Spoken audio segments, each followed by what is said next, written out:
اشتغل رفاعي. اشتغل رفاعي. نظام الطيبات. اشتغل. وعشان النهارده تمرينه دمار، تمرينه صعبه تقيله، انا عارف ان انا داخل تمرينه تقيله، فانا هاخد كارب في نص التمرين. لو انت تمرينتك تقيله قوي اعمل كده، تمرينتك مش تقيله عادي، انت ممكن تكتفي كوبايه قهوه بري ورك اوت. انا هعمل الاثنين، انا هاخد كارب وهاخد بري ورك اوت.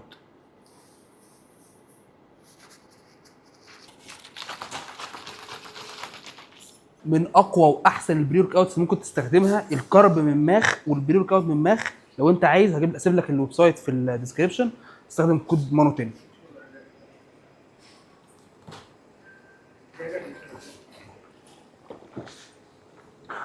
دي اول تمرينه في تمرينه الانتيريور بتاعتي، ليج بريس. لو انت عندك مشكله في ظهرك، عندك مشكله في القطنيه، العب اي تمرين سكوات باترن يريحك.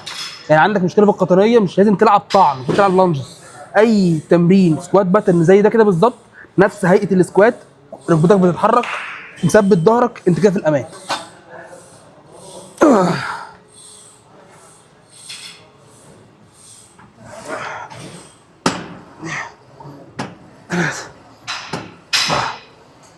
خمسة، ست، سبعة، ثمانية، تسعة، 10، 11، 12، 13، 14، 15،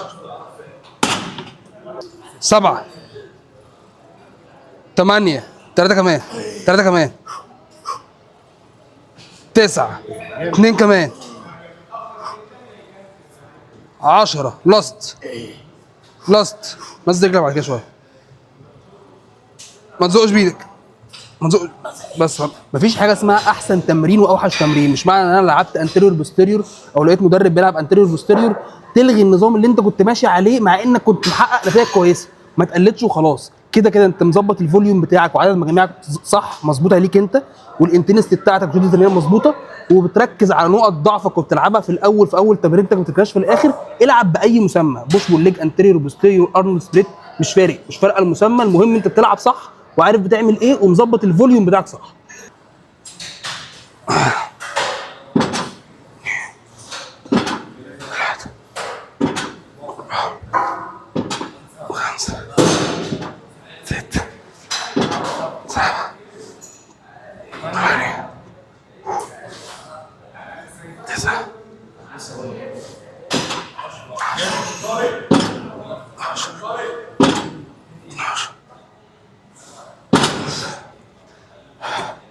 الوزن خفيف على الماشين دي، احنا مقفلينها. فبعد كده هلعب سنجل، احط جيم بين، لو الجيم بين دخل في الماشين دي احط جيم بين طاره 2 3 حسب ما الواير يستحمل بقى. لو انت بتلعب باي نظام ايا كان، بس خاصه الانظمه زي الفول بادي او الانتيريور بوستيريور، بتشغل عضله بعد كده عضله ثانيه خالص في مكان ثاني خالص. يعني انا بدات كوادز، بعد كده دلوقتي هلعب شولدر بريس.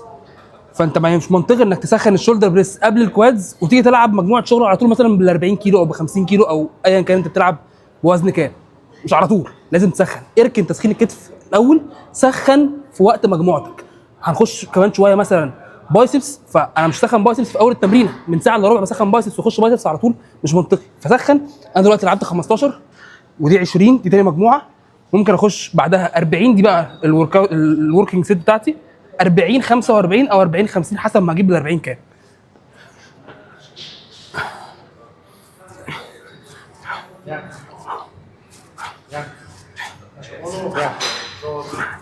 اساعده.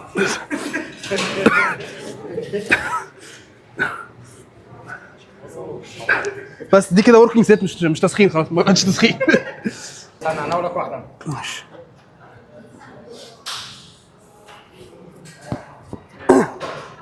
جو.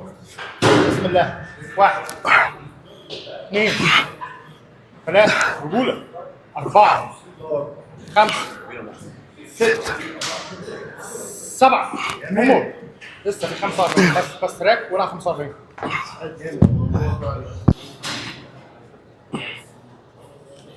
بس تمام. يلا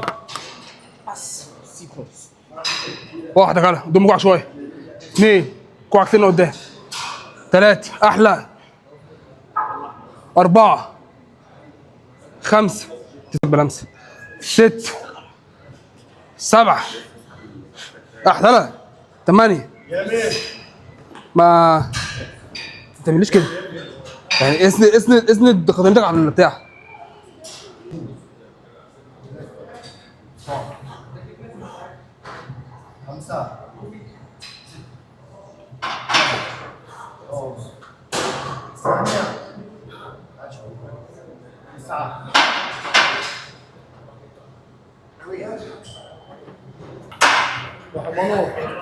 يلا بس جو. واحد جميل، ثلاثة جميل، أربعة جامد، فور مور، خمسة جميل، ستة جميل، سبعة حلو، ثمانية استنى ماشي اثنين كمان، تسعة راجل، ها بس سي جبت 10 عدات بال 45، كانت تيجي ال 50 6 7 عدات، بس عادي ملحوقه. بيزق معانا التمرين حلو عشان انا خلاص بدات افيص في تاني زاويه. بس نتكلم بمنطق شويه يا جماعه. لو انت اصلا ماشي على دايت انت 50 جرام كارب، 60 جرام كارب، 70 جرام كارب، ما تاخدليش انت 30 40 في نص التمرينه وتموت لي من الجوع بقيه التمرين، او تاخد من وجبه قبل التمرين من الكارب تقول لي انا باكل بيض وصدور فراخ قبل التمرين عشان هاخد كارب في نص التمرين. لا، الاهم انك تاخد كارب بتاعك كومبلكس كارب يمدك بالطاقه طول التمرين. عندك جرامات كارب زياده مش عارف توديها فين في بقيه اليوم، خد وكمل كارب مفيش مشكله. يعني السكوب من ده حوالي 30 جرام كارب، 27 28 جرام كارب. عايز تاخد سكوبين لو انت واحد بتبالك، او لو انت ماشي على بالانس الدايت عندك جرامات كارب في يومك مفيش مشكله. لكن انت يومك كله 50 60 70 80 جرام كارب، واحد بتموت من الجوع بالليل مش عارف تنام من الجوع عشان ما عندكش جرامات كارب بالليل، تيجي تضيع لي 60 جرام كارب في نص التمرين لو خدت سكوبين يعني، او لو خدت سكوب 30 جرام كارب. ده مش كلام ناس عاقلين يعني، نتكلم بمنطق. انا ماشي على بالانس الدايت، انا باخد 200 وحاجه جرام كارب في اليوم، فعادي لو خدت 30 جرام كارب دلوقتي ما فيهاش مشكله، مش قصه هتزق معايا التمرين. انا انصحك طبعا تمشي على بالانس الدايت في العموم، فلو انت ماشي خد منه. ولو انت عايز تجيب طعم الرمان ده طعم فشيخ، هاته من ماخ والبرومو كود مانو 10 اللي هحطه لك على الشاشه. يلا بينا. سيب اثنين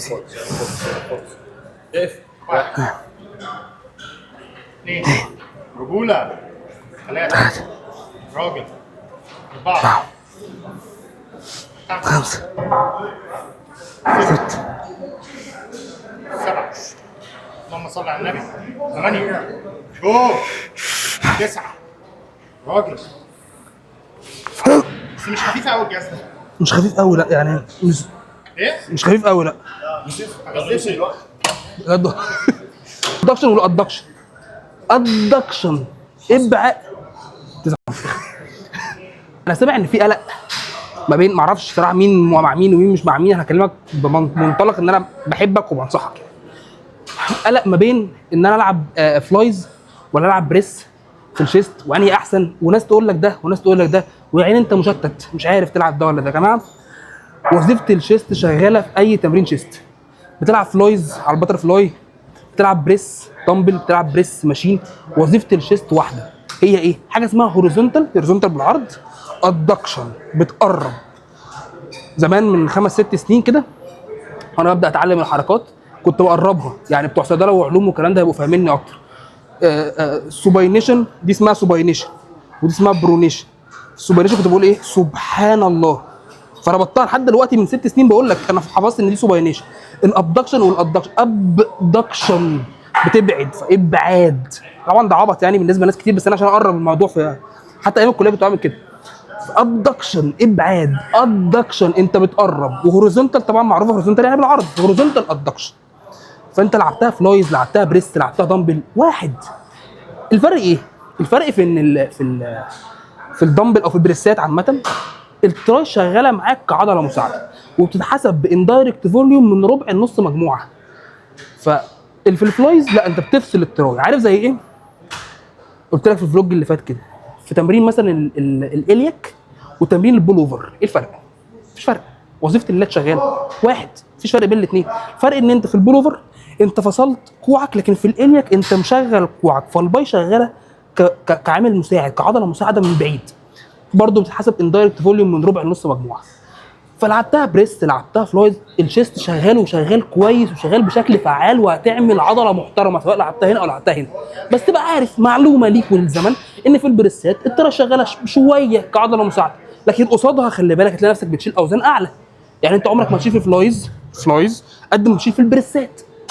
فهمت؟ فهي بتتقاس يعني من الاخر دخل الاثنين مع بعض. لكن لو انت عندك العضله ضعيفه شويه كشيست، ركز اكتر سنه في الفلايز. طب لعبت بريستات غلط؟ لا مش غلط. انا بلعب دمبل بريس مثلا، ما لعبتش فلايز، انا كده الشيست عندي مش هيتطور.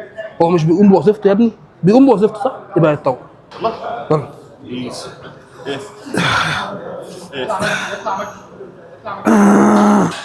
ايز. واحد اثنين ثلاثة أربعة خمسة ست one more سي بس خلاص. بس سيب طيب سيب. كده انا لعبت مجموعتين شغل، سخنت مجموعتين قبلهم.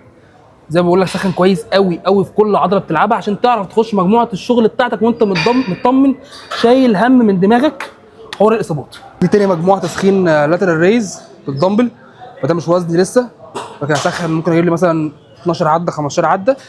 وبعد كده هلعب يا مجموعه يا اتنين، لسه ما اعرفش، مجموعه يا اتنين وركينج ست. ثلاثة أربعة خمسة ستة سبعة ثمانية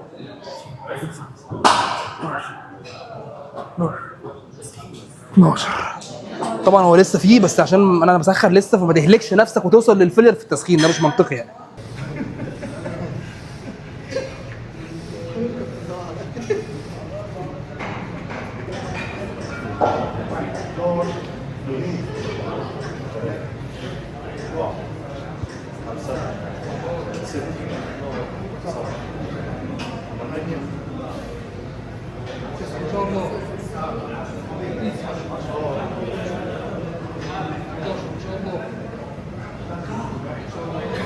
مش تتحداني في رقمها؟ يلا شغلك خايف لسه خايف ضحكة الخوف دي. مرجح مراجيع الستيه، مراجيع المعمور. يلا معمور، يلا معمر. ايه فين المراجيع؟ فضحت على حقيقتك، ضعفك الكتفي فضحك يا استاذ.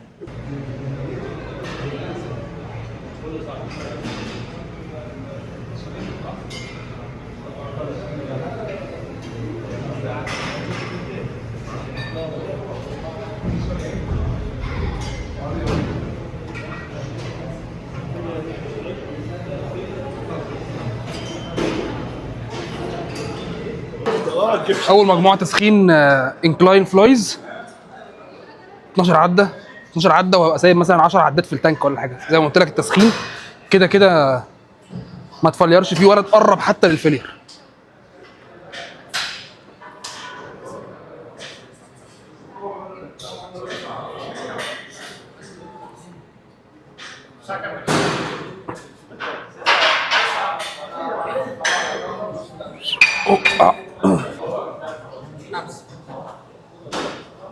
عندي بيصور صح؟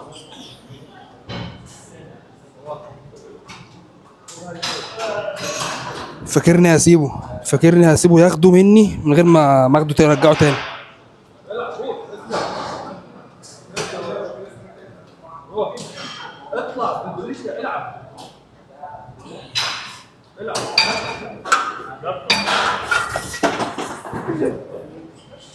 خد مجد خليه معايا.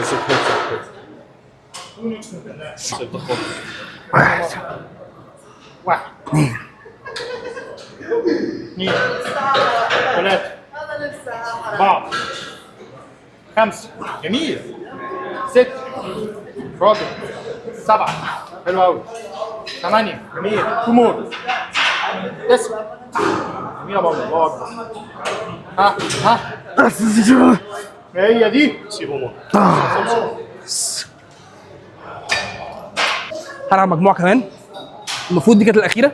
تلعب باثنين وركينج سيت، اثنين مجموعتين شغل. مجموعه الشغل اللي فاتت ما عجبتنيش قوي، سايب بتاع 4 5 عدات في التانك، فما اعتبرتهاش مجموعه شغل، فاخش واحده كمان وهزود غالبا يا بلاطه يا اتنين. انا واحد شغلي الاساسي تصوير التمرين. يعني في الجيم انا لازم اصور تمرينتي، لازم اصور وانا بتكلم، لازم اصور، عشان كده تمرينتي بتطول. ولكن خلينا نتكلم يعني بموضوعيه شويه.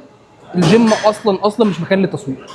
يعني لو حد عدى غصب عنك دلوقتي وانا بتكلم اهو، عدى غصب عنه، هو مش مزاجه، مش قاصد، مش وحش، مش عدم سلكان منه، مش صفار منه، لا هو غصب عنه ماشي، مش مركز، انت حاطط ترايبود ولا حاطط كاميرا ولا حاطط ايا كان وعدى غصب عنك، ما تعمليش قصه ونوش والحكي والميكي والفيل صديقي، واصل ده ازاي تعدي قدام الكاميرا يا عم وتشتم وتزعق. بشوف ناس كده قدامي وكونتنت كريتورز، وممكن ما يكونش كونتنت كريتور اصلا، هو مثلا بيصور لخطيبته ولا صاحبته ولا مرتبط بيها ولا عايز ينزل ستريك، ولو حد عدى غصب عنه يا عيني عشان حاطط التليفون هو حاطط حتى مش ترايبود على الارض، يشتم ويهبد ويزعق. مش من حقك، ده مش مكان للتصوير اصلا. انت بتصور والناس بتراعي الكلام ده، والله ناس يشكروا. طب واحد غصب عنه عدي ليلتك وعيد فيديو عادي جدا، ده شغلك، ما ده شغلك، ده حياتك. عيد الفيديو غصب عنك، هتضطر تعيد الفيديو. انا عارف ان في فيديوهات ممكن ما ينفعش تعيدها، خلاص هي تيجي مره واحده، بس انت مضطر وهو غصب عنه.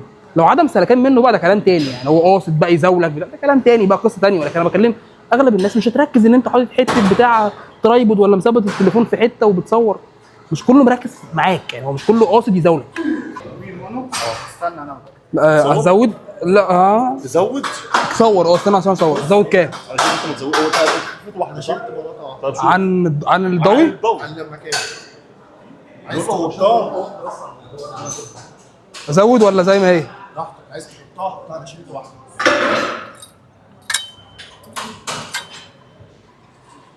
بسم الله.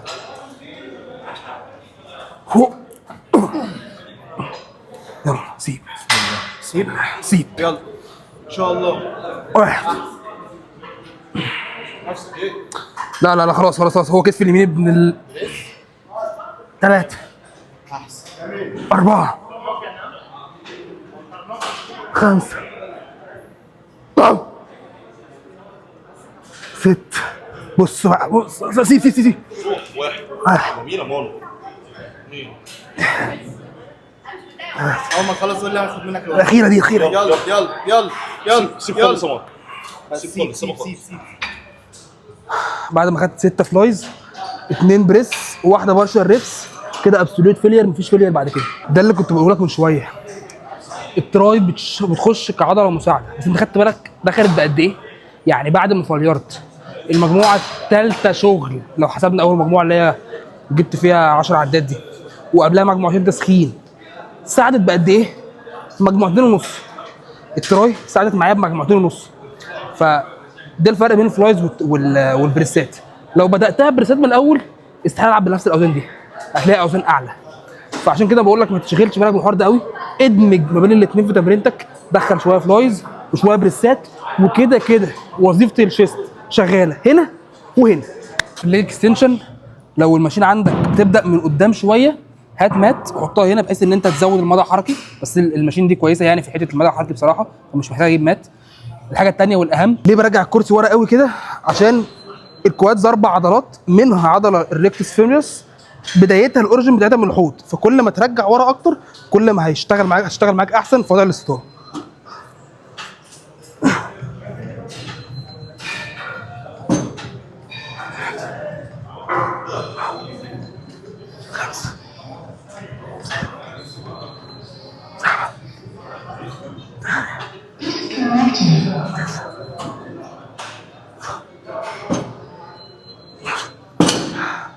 بعد كده انا التمرين ده هلعبه سنجل، لان انا جايب 12 عده ولسه في بتاع 4 5 كمان. فبعد كده المره اللي جايه يعني هلعب التمرين ده سنجل، رجل ورجل بس. فاضل كده بايسبس، خش زاويه واحده بس وخلاص كده التمرين خلصت. كده اخر تمرينه بايسبس اخشها مجموعتين بس مجموعتين الفيلير كده. هي دي الباي الوحيده اللي هلعبها. انا بحب العب في الباي بالفيجر 8 ستراب. والله لعبت بالفيجر 8 ستراب او ما لعبتش، الفرق مش كبير زي ما انت متخيل، عشان انت في ناس بتقدس الفيجر 8 وفي ناس بتكرهه كره العمى ولا كانه يعني جزء امهم. فلا يعني انت فيجر 8 هو عامل مساعد بيفصل الريست بتاعك، عشان ممكن في نص عده او في عده فرق، لو فليرت ممكن ايدك تفلت وانت لسه البايسس معاك عده كمان. لكن لو انت قبض ايدك كويسه عادي اتعامل، مفيش اي مشكله. العب بالفيجر 8 او ما لعبتش بالفيجر 8 دوس، يعني الفرق مش جوهري زي ما انت متخيل.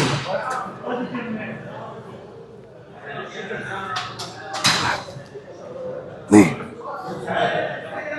ثلاثة أربعة خمسة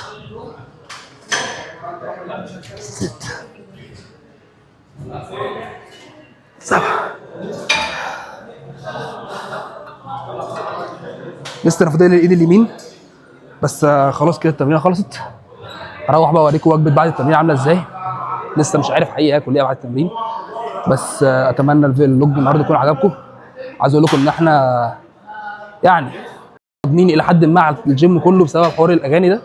بس والله يعني ده يا جماعه ده كلام المنطقي، يعني نتكلم بعقل شويه بجد. ده كلام المنطقي، ده كلام الناس العاقلين. الجيم مكان للتمرين لا مكان للاغاني. وطبعا الاغاني حرام عشان الناس اللي قاعده تقول لي الاغاني كده كده اغاني حرام. ما بتكلمش في الحرمانيه دلوقتي، ما فيهاش كلام. لكن انا بكلمك دلوقتي التشتيت. انا ليه اسمع على ذوق الراجل اللي قاعد على الريسبشن اللي مجروح ومشغل لي تامر عاشور؟ هو مجروح، انا مالي؟ انا ليه توصل لليفل ان انا اخد السماعه ومشغل نويز كانسليشن ومش سامع اغنيه؟ ده لو فكرت اسمع اغاني في الجيم. فلا الموضوع صعب يعني. فاتمنى اصحاب الجيمات يفهموا الموضوع ده ويقدروا الموضوع ده. وعايز اقول لك ان هم يعني مظلومين شويه. هم فاكرين ان الناس مبسوطه بحاجه زي دي، بس انا متاكد والله والكومنتات تشهد ان لا، الحوار ده مش مريح ل 99% من الكلاينتس يعني. بس اخر وجبه انا هضم بقيه سعرات اليوم بتاعي كله في الوجبه دي. ما بنصحش حد يعمل كده، عشان انت لو هتاكل زي حالاتي وتنام على طول ممكن يجيب لك عسر هضم وبتاع. ولكن انا هقول لك اسبابي. اولا انا كنت مشغول اليوم كله، فانا مفيش وقت، فانا مضطر اكل دلوقتي. انا مضطر ان انا اكل. ثانيا انا بحب اعمل كده لان انا اغلب عكي في الاكل بيبقى بالليل. فانا لو سبت لنفسي فرصه ان انا 1% جعان حاجه بسيطه هعك. يعني لو اكلت بس جعان شويه هعك. فانا قاصد ان انا ارمي جزء كبير من سعراتي. هو بس الفكره ان النهارده الجزء اكبر من العاده يعني. ولكن في الطبيعي انا برمي جزء كبير من سعراتي لوقت متاخر، عشان قبل ما انام ابقى انا شبعان تمام مفيش مشكله، وانا اوريدي بقيت اليوم بتاعي كله على مدار اليوم كملت احتياجي كملت سعراتي الدنيا تمام. فانت لو او 80% من الناس لو انت زي كده بتعك بالليل اعمل الحركه دي. اركن جزء كبير من سعراتك بالليل. ايه بقى الوجبه؟ اولا انا ما تشغلوش بالكم عشان انا بعملكم كاخوات يعني. مش بقى ان انا مدرب وبص ولازم اعمل، لا ده اكلي انا باكل اكل كده فبوريك اكلي. فيعني مالكش دعوه بالمنظر قوي يعني. رز وفراخ. هو فراخ بس انا متداريه شويه يعني. رز وفراخ وجبنه قريش دول 250 جرام جبنه قريش، 150 جرام رز قبل الطبخ، 250 جرام صدور فراخ قبل الطبخ. حلو لسه عشان انا داخلك في مفاجاه دلوقتي. رغيفين، 5 بيضات، 50 جرام بسطرمه، مستردة. طبعا انا هنا انا يعني ده زي بالنسبه للناس بالنسبه للناس ماسكه دايت. انت ازاي تاكل؟ انت فجرت عيش بلدي، عيش وبسطرمه في الدايت؟ ده فجر. طبعا انا عارف ان بالنسبه لك ده خلاص ده حاجه دي مصيبه يعني. هوضح لك. اولا هو مش احسن اختيارات. العيش عامه، كل انواع العيش، كل انواع ان شاء الله لو مستخلصه من ايه، دقيق اسمر، دقيق شوفان، دقيق ابيض، ايا كان انت بتتكلم في كسعرات 20 30 كالوري فوق او تحت. فالكالوريز عبط. لكن الدقيق الابيض فكرة ان هو معدوم القيمه الغذائيه، مفيش قيمه غذائيه خالص فمش هيشبعك. ده رقم واحد. رقم اتنين هو مش احسن مصدر كارب. عندك مصادر كارب كتير جدا يعني. انا كان المفروض ان انا مثلا ازود شويه رز والغي العيش، ولكن انا نفسي هفاني بقالها فتره. واي نوت؟ انت لو نفسك هفاك كل فتره كده عكك كله في رغيف بلدي يا عم ما تاكل. هتاكل توست ابيض بدل توست اسمر كل فين وفين، اعمل كده، ايه المشكله؟ البسطرمه بقى مفيش اي مشكله. انا من النوع اللي ما بعرفش احط ملح في اكل، يعني الرز والفراخ والبيض دول ما لهمش ملح، مش عشان ان انا لازم اقطع ملح، لا، هو انا ما بحبش الملح على الاكل، ما بحبهوش، فانا لازم ادخل صوديوم. انا وصلت بقى لمرحله ان انا مش لازم اقلل، ده لازم ازود، طب انا ما بحبش الملح، فبدخل الصوديوم بتاعي باشكال بقى غير مباشره. شويه الصوديوم اللي في البسطرمه، مفيش بسطرمه ممكن اخد واحدتين تلاته مخلل، وهكلمك في حوار المخلل ده بعدين يعني في فلوج جديد. بس فما دام انت عارف انك بتعمل ايه كويس، دوس، كده كده دوس، ومفيش مشكله انك تدلع نفسك. انا حاطط مستردة 0 كالوري، حط مستردة براحتك، حط هوت صوص بس هو خلاص للاسف براحتك. لو في صوص دايت انت بتحبه ضامنه من مكان مضمون، دوس يا معلم، مفيش مشكله. حاول تاخد الموضوع ايه بلذاذه عشان تعرف تكمل على النظام ده اطول فتره ممكن، يبقى لايف ستايل بالنسبه لك. فهمت؟